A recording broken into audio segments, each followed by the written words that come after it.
वो ब्रिज 16 घंटे में कंप्लीट। ये इस टेक्नोलॉजी का बड़ा अचीवमेंट है। First time in India, a method that is 10 times faster than conventional launching method. Each full span box girder is 40 meters long and weighs about 970 metric.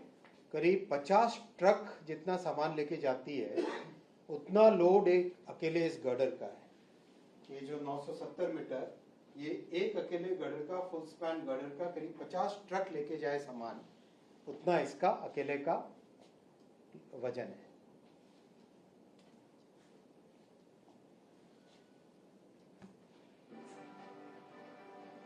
Heavy indigenous machinery is being used for constructing the wire truck. अब इसमें, इससे पहले वाले में अगर थोड़ा सा पीछे जाएं हम, जो इसके मोल्ड होते हैं, इसको पूरे को बनाने वाला mould is about 970 metric tons. Heavy हाँ, इसको बनाने के लिए जितने मोल्ड बनते हैं, एक बहुत बड़ी मशीन जैसा होता है। एक हाइड्रोलिक मोल्ड कहते हैं उसको, हाइड्रोलिकली ऑपरेटेड मशीन होती है।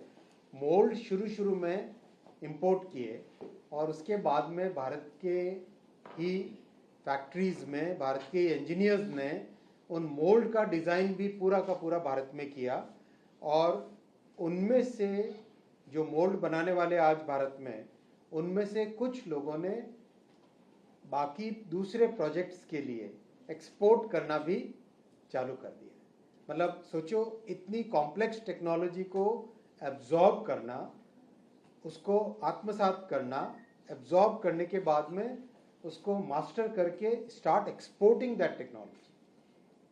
ये इस प्रोजेक्ट का बड़ा अचीवमेंट है। पीएम साहब ने जब इस प्रोजेक्ट को, प्रधानमंत्री जी ने जब इस प्रोजेक्ट के बारे में हमको मार्गदर्शन दिया, तो प्रधानमंत्री जी का हमेशा एक बड़ा इसमें गाइडेंस ये था कि हमें नए काम करने का नया तरीका इससे सीखना है, और क्वालिटी और टेक्नोलॉजी का एक नया पैरामीटर सेट करना है, एक नया पैमाना सेट करना है।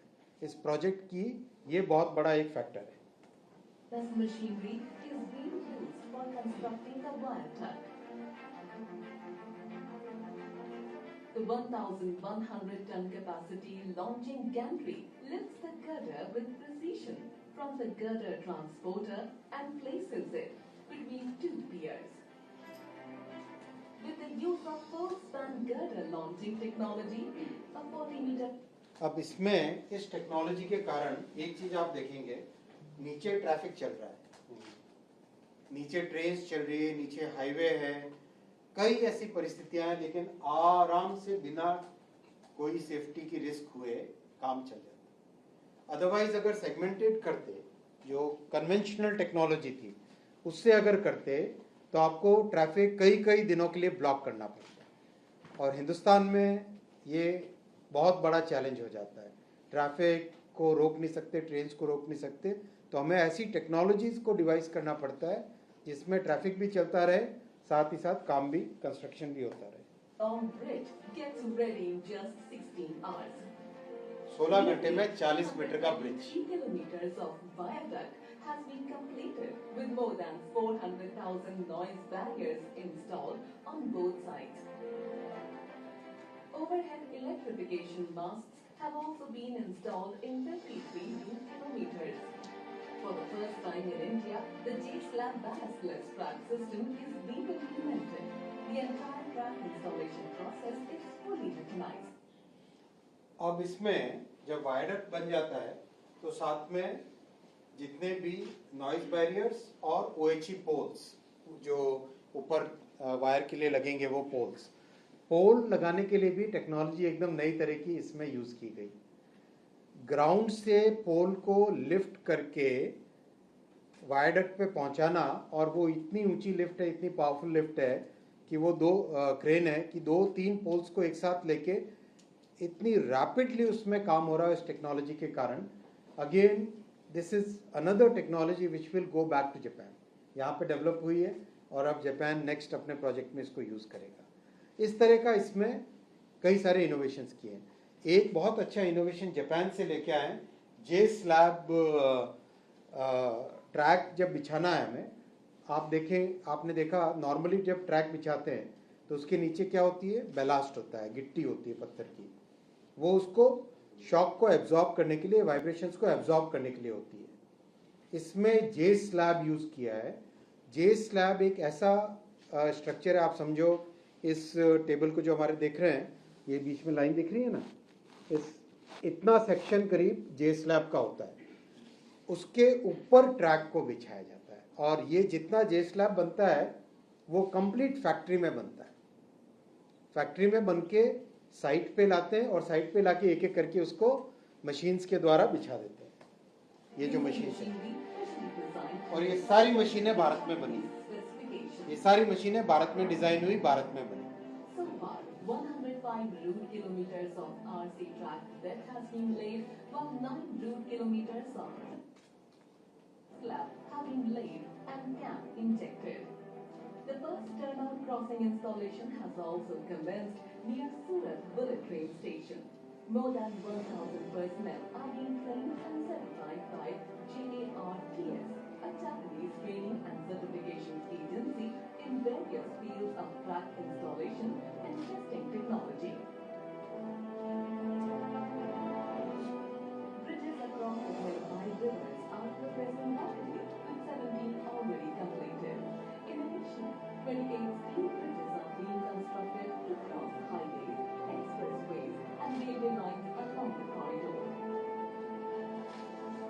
Of these, 40 मीटर से ज़्यादा स्पैन जब हो जाता है तब उसमें स्टील का ब्रिज यूज़ करते हैं। वेट कम होता है स्टील के ब्रिज का, और स्पैन ज़्यादा उसमें रख सकते हैं, स्ट्रेंथ ज़्यादा होती है। तो इसीलिए 40 मीटर से ज़्यादा अप टू ऑलमोस्ट 100 मीटर्स तक, 130 मीटर्स तक, 130 मीटर तक के स्पैन के ब्रिजेस सारे स्टील के ब्रिजेस हैं। 9 have already been completed. The fabrication of these bridges is being carried out in 6 dedicated workshops located across different states of India. देश भर में काम हो रहा है इससे। 65,000 metric tons of special grade steel are being used in the construction of these bridges. सारा steel made in India है, मैन्युफैक्चर्ड है। The bullet train route features 8 mountain tunnels that are being constructed using the new Austrian tunneling method. One of the most remarkable parts of the bullet train project is the 21 kilometers long Mumbai-Thane tunnel.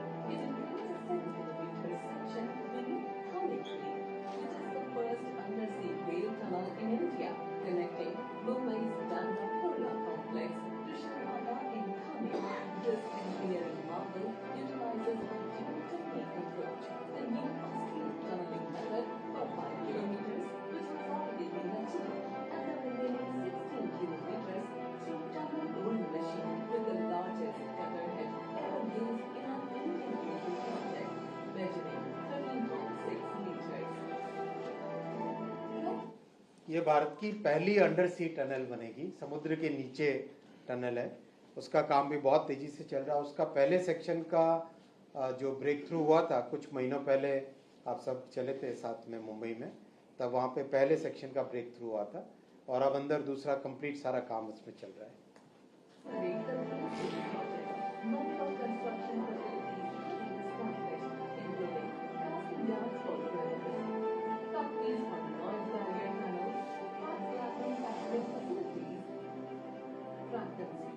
Practically जितना इसका track का काम है, इसके जितने components है, casting के, girder के हो, जो जे स्लैब्स हो, सारे के सारे एक तरीके से फैक्ट्री मेड हो रहे हैं। ये एक टोटली काम करने का नया तरीका है। जनरली हम देखते हैं कास्टिंग होती है साइट पे होती है, यहाँ सारा फैक्ट्री से बन के काम हो रहा है, और अर्थक्वेक रेजिस्टेंट है। इसमें टेक्नोलॉजी इस तरह की यूज की गई है कि फाउंडेशन और वायरडक्ट का जो गर्डर है, इसके बीच में एक तरीके से आइसोलेशन है, यानी अर्थक्वेक अगर आए तो नीचे जो पिलर है, पिलर हिलेगा लेकिन ऊपर वायरडक्ट नहीं हिलेगा। दोनों के बीच में एक तरीके से आइसोलेशन किया हुआ है। ये जापानीज टेक्नोलॉजी है, उसका उपयोग इसमें किया गया है।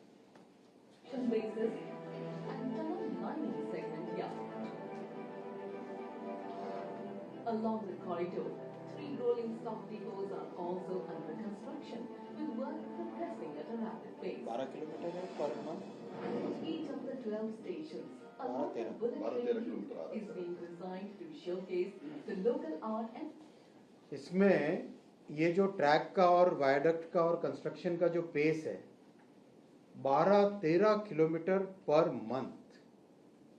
मतलब जब कोई भी दुनिया में जितने भी एक्सपर्ट्स आके हमसे मिलते हैं यहाँ पर, वो लोग आश्चर्यचकित होते हैं 12-13 किलोमीटर पर मंथ इतना बड़ा प्रोजेक्ट का कर पाना। जनरली लोगों की एक्सपेक्टेशन होती है 2 या 3 किलोमीटर पर मंथ, लेकिन ये 12-13 किलोमीटर संभव इसलिए हो पाया कि बहुत सारा काम पैरेलल में किया। कास्टिंग यार्ड्स ओरिजिनल प्लान में 3 थे या 4 थे शायद, उसकी जगह 8 सर पहले 8 बढ़ाए, फिर 27 बढ़ाए सर, जब काम की गति और बढ़ी, और अब 40 हो गए सर। 40 कास्टिंग यार्ड्स, ताकि पैरेलल में काम हो, स्पीड काम की बहुत तेज हो। और फैक्ट्रीज लगाई जे स्लैब वगैरह के लिए, सर 2 जगह फैक्ट्री लगी हुई है। 2 फैक्ट्रीज लगाई उसके लिए। तो ये काम किस तरह से स्पीड से हो, 21 में कंस्ट्रक्शन चालू हुआ, अगस्त 2021 में कंस्ट्रक्शन चालू हुआ और 2027 में कमीशन हो जाएगा।